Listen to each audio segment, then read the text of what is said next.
Welcome, please, Mr. and Mrs. John Lennon and Yoko Ono.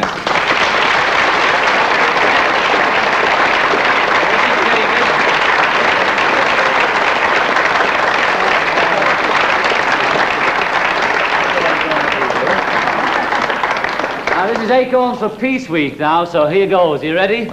Mind the camera there. Oh, no. Okay, go. If you plant them, you get trees. Not fast enough. Tell me, what's the... Let me help you. No damage, no damage. Am I allowed to... Excuse us, won't you? Yes, do have some, David. Now tell me, what's the significance? Have one of those. Well, acorn is a seed, and seed is a seed of life and hope, and maybe if some people planted them, they'd hope we live that long. And only God can make a tree, didn't someone say? Yeah, that's right. Yeah. Something like that. Very Front good. row, come on, cheer up now. I know you've been here all day. Happy birthday, Queen, as well. And if viewers at home would like to write in for their one free acorn, don't. See if it's selling in the States. Now this is the record which you can't edit it, can which you? we'll come to in a moment. Okay. We're going to come to this. You didn't trust. I've got a copy of your record. I record. think you do this like I'm doing. You see, when it's on American telly. There you are. There it is. There they are. And I want to talk about this. Let me just, since I last saw you, bring myself up to date. Yes. When I last saw you, one of the things you were doing was very keenly this thing of knocking nails into pieces of wood, right? Which I was doing. That was a piece of Yoko's, a piece of art that was brought along. Hello, to show you, and to explain concept art, I suppose. But we were knocking, David. You're correct. You were, and that was part of just concept art, really, and part one of their pieces. I brought you. We brought Here's you another piece. another piece, a present. To David, a box of smile. We give him a lot of gear. He throws it away after. You'll regret it. Still looking for his Picassos. Get it?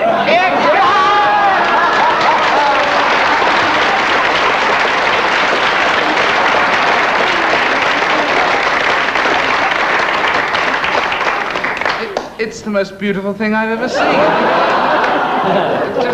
We thought you'd like it. Oh, I adore it. It's the nicest thing that's ever happened. Self-portrait. Thank you very much indeed. I shall carry it with me at all times. I like your equipment. Yes, we've got a little record player here because we wanted to play a bit of your record. Now, Running a bit low, are you? yes, it's a rather cheap record player. I hope they can't see the name of the manufacturer on it. But no, because you did the record where you were both photographed on the cover fairly... Naturally. And you did that for what reason?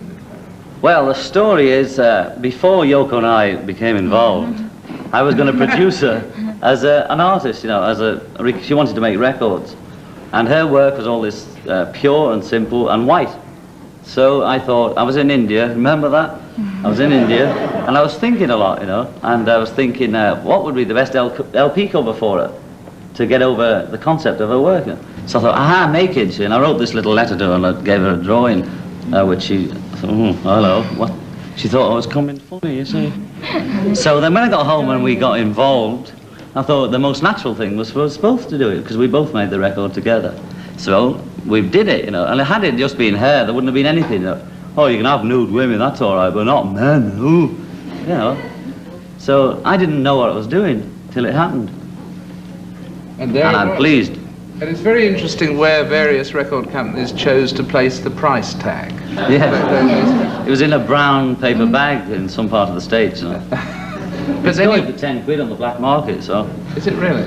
That's right. Now, this is rather respectable, though once... But see, it was a reflection of where we were then, Two Virgins. The music was us meeting... But why did you call it Two Virgins? Because you weren't two virgins. Yes, but I mean, you take every bit of poetry, literally. We were two virgins conceptually. We met on... our minds met on the music of the record, and our bodies met on the cover of the record. And it was just a concept. So that was how we were then. We considered our meeting as us two virgins meeting, right? You know, and this is what was happening then, you know, and we were in hospital having my miscarriage, and we'd been arrested on the other side. And you've been arrested on the other side? So we're like a newspaper, you know. Yeah. I mean, like Beatle records are the same. They reflect what we're doing now, and you reflect what you're doing now. Only we're doing it literally. But you do share with us a great deal of your lives, don't you? I mean, everybody's hiding does. with these walls round them. What have we got to hide, you know? Well, nothing after that. So, record, right. But I mean, what about it, you know?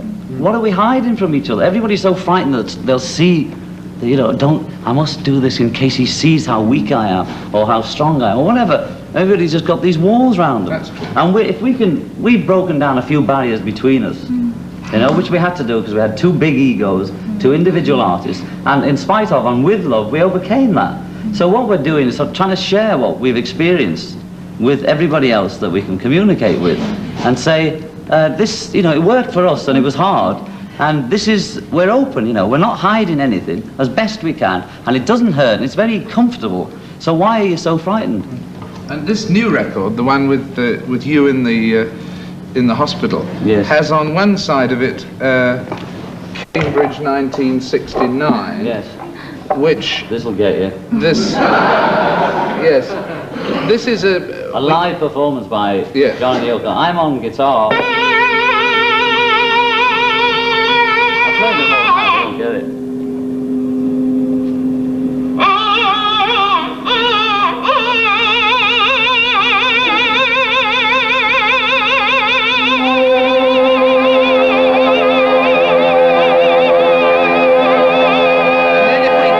And then if we go on a bit, can we? This is a bit more.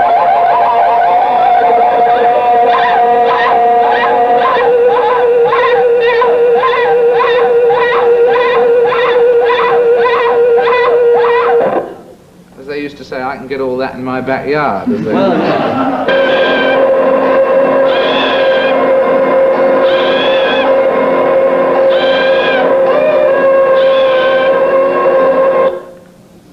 Can you?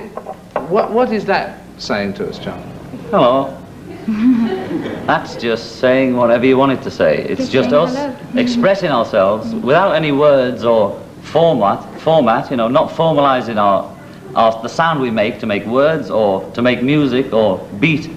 We're just expressing ourselves like a child does. A child doesn't say, well, we have a 4 in the bar, or we have this and that. So a child just goes, "Ah, ah, ah," and expresses itself, you know, however it felt then. And we performed live at Cambridge. We'd never done it before, and I certainly hadn't done anything like it. I just turned my guitar on and blew my mind out, you know. And she blew hers out. Yeah. And you get it or you don't. You know. The difference between that, obviously, and a child is that a child doesn't actually put it on record and sell it for... No, but in a couple of years they will. Like kids of the Will they? States filming in about 5, 6, 7, 8 at school. And it won't be long before they've all got their own tapes. What we're saying is make your own music, or, you know, this is unfinished music. We're not giving you a finished product wrapped up in a bit of paper and say, here you are, this is, aren't we clever? You know, here's a nice finished box of chocolates for you. We're giving you a box maybe with a few chocolates in. Make your own, you know. I still prefer the mirror. But the... Well, youngsters don't have any trouble digging No, it. you no, know. I'm not saying they should. I'm not saying you're old, David, but 12-year-olds, if you play it to a 12-year-old, they just go along with it. What about this one? Let's just hear a bit of the track on the other side. This is Yoko, isn't it?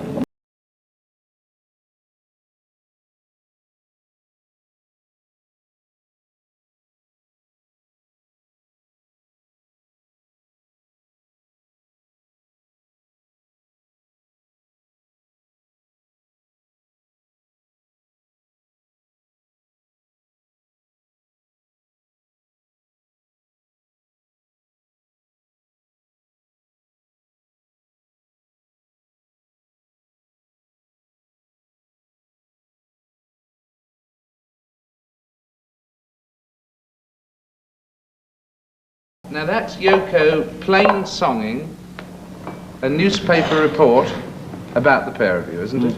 And John is joining in it, you know. Right. And the aim of that one, how would you like people to see that one? But it's another diary of how we are now. We just thought that'd be nice to sing these press cuttings, because they're so, you know, they're stylized and they have all that, but you read them out on your shows normally, Right. don't you? Yeah, and Okay. I think we that sounds rather wanted- nice. But I wondered why you chose to immortalize them, really. Because they were sort of what people were saying about us in that room. We never left the room to make the record. What do you want to do next, the pair of you? Make peace. Sell it, that's all we're going to do. Whatever we do will be for peace now. The age of advertisement, you know. You know, if we next time the record comes out, we'll have peace if it's on the it. age of advertisement, though, and you want to sell this thing, if people don't dig or understand what you're doing, is that important to you? If you're selling, it is important. The thing is, if we're selling a simple truth like peace is an alternative to what's going on, the reason they don't dig it or understand it is because they're so conditioned to believe that it's inevitable and man is a violent animal that always kills things.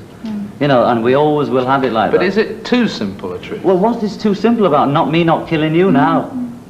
Well, I think that's a good idea on the whole. But, You know, I mean, but in general terms, peace. everybody prefers okay, peace. so what are you doing about it? It's your responsibility. Yeah, but there must be... And yeah, but then what do you do? I mean, it's an obvious example, but is just to say peace...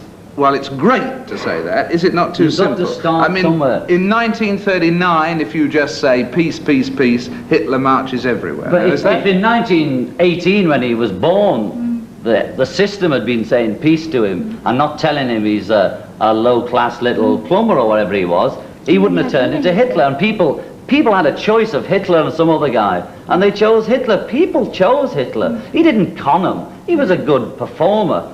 But he didn't con anybody. We chose him. You know, Hitler and Germany was a manifestation of all our violence, not Germans or Hitler. But Hitler would have been just the same. Oh, the day before, if we got up and said peace, Hitler, we mightn't have worked. I'm talking about the whole system. So let's start now, so as the next 2,000 years we have fewer and fewer Hitlers, because you've got to start somewhere. If you'd have started in 1900, it might have not. If people had started thinking that way and made their feelings known to government. I mean, our fathers made it known to the boss by striking and holding up banners and marching. Now the kids are trying to do the same thing with the marching bit. It's nowhere, you know, nobody takes any notice unless there's violence on the fringe of the march. And the establishment now know how to handle marches. It's good games for them. You know, so you've got to use today's methods, which is selling.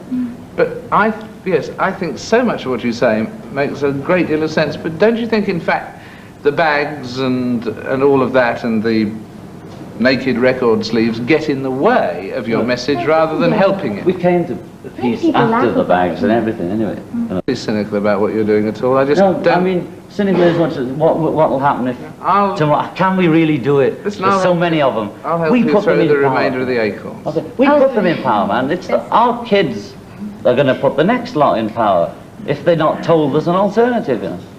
Because they're all people, you know. They're only people in government. They're only somebody that we gave the responsibility of telling us how many roads we could have because we're so insecure. We don't believe we could manage our own road system. You know, so that's his responsibility, and we can blame him every time we fall off the road or every time the bridge falls down. And now, you know, for instance... Oh, you're trying to get... Is it over? No, it's not over yet, but the time, they're signalling madly that the time is up. We've got to stop there. You're both splendid preachers. Thank you for coming and joining us. Wouldn't you all like to say thank you? Pleasure.